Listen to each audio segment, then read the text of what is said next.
Notre page été, ce soir, elle nous emmène à la découverte d'une rivière atypique dans cette partie de la région centre. Il s'agit de l'Huisne, un véritable paradis pour les pêcheurs à la mouche que nous présentent Pascal Franco et Florence Renaud. Regardez. Bonjour, je vous propose de faire une découverte rafraîchissante aujourd'hui. Il s'agit de la rivière l'Huisne.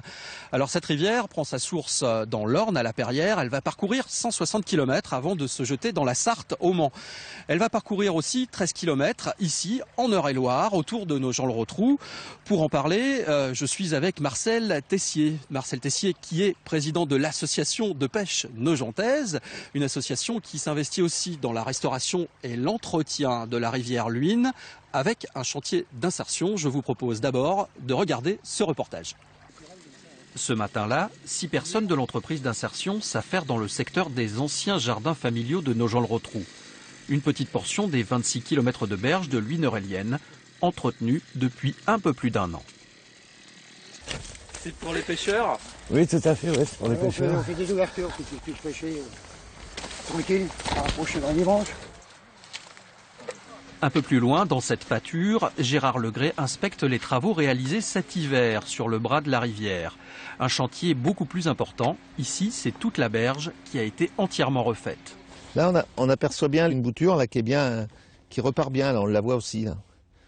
Puis là, de toute façon, l'herbe va reprendre. D'ailleurs, on l'aperçoit là, qui commence à traverser le tapis, puisque ça a été complètement ensemencé avant de reposer le géotextile. C'était quand même un très gros travail, puisque l'eau venait jusqu'ici. Toute cette partie claire, en fait, c'est le géotextile en coco là, que vous apercevez ici. Toute cette partie-là, la rivière venait là. L'érosion est aussi le fruit des habitantes de la parcelle, qui vont boire dans la rivière. Il a fallu trouver une solution pour les canaliser et les empêcher de charrier trop de terre dans le cours d'eau. Près de 5 km de clôture ont été posés et 26 abreuvoirs comme celui-ci ont été construits le long de l'Huisne. Devant nous, là, on a un abreuvoir qui maintenant permet aux animaux d'aller s'abreuver sans rentrer directement dans le lit de la rivière.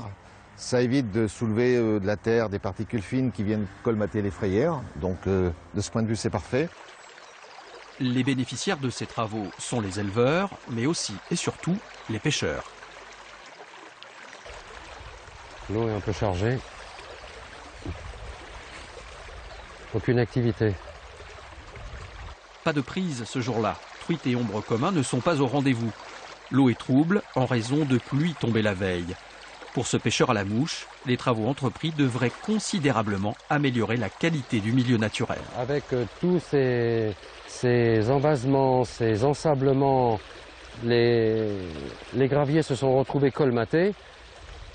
Ça a 2 conséquences essentielles. Moins d'habitat pour les insectes qui représentent donc le garde-manger.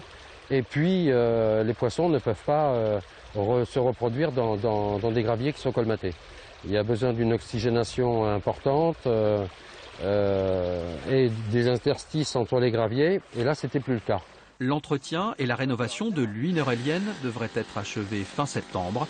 16 km de bonheur pour les pêcheurs et près de 26 km de berge pour les promeneurs. Donc on vient de le voir, une rivière, c'est un milieu qui se restaure, qui s'entretient. C'est la première fois que l'Huisne a subi un tel lifting, on peut dire. C'est la première fois que l'Huisne subit un tel lifting, oui, c'est vrai.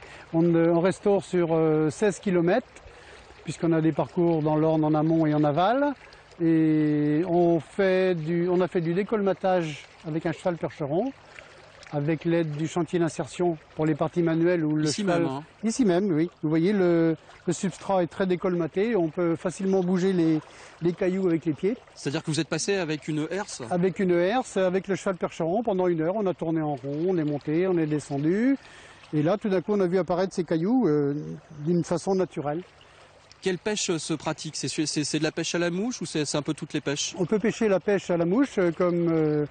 le pratiquent beaucoup de gens de Tours, du Mans, de Rouen. À 200-300 km à la ronde, les pêcheurs viennent pratiquer la pêche à la mouche sur l'Huisne. Mais on peut pêcher aussi la truite au toc. On peut pêcher le carnassier parce qu'il y a un peu de brochette, la pêche au leurre. et éventuellement la pêche au coup pour celui qui est intéressé par les brèmes et les garbons. Alors c'est une rivière qui est un peu impétueuse, c'est une rivière vivante, une rivière un peu sportive. C'est une rivière vivante, étant donné qu'elle n'a qu'un ouvrage plus ou moins fermé sur Nogent-le-Rotrou. Donc on peut dire que l'Huisne sur la partie eurélienne est tout à fait vivante, oui.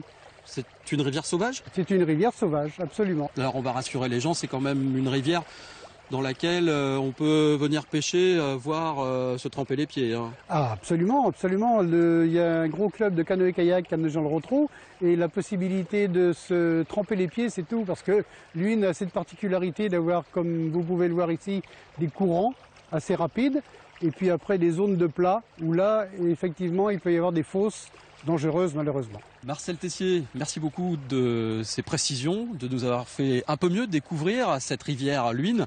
Alors l'Huisne, c'est bien entendu le paradis des pêcheurs, mais aussi des promeneurs. C'est une très bonne idée de promenade cet été. Vous pouvez venir tout simplement ici, autour du plan d'eau de Margon, ou alors aller trouver des renseignements à l'office de tourisme de Nogent-le-Rotrou. Voilà pour la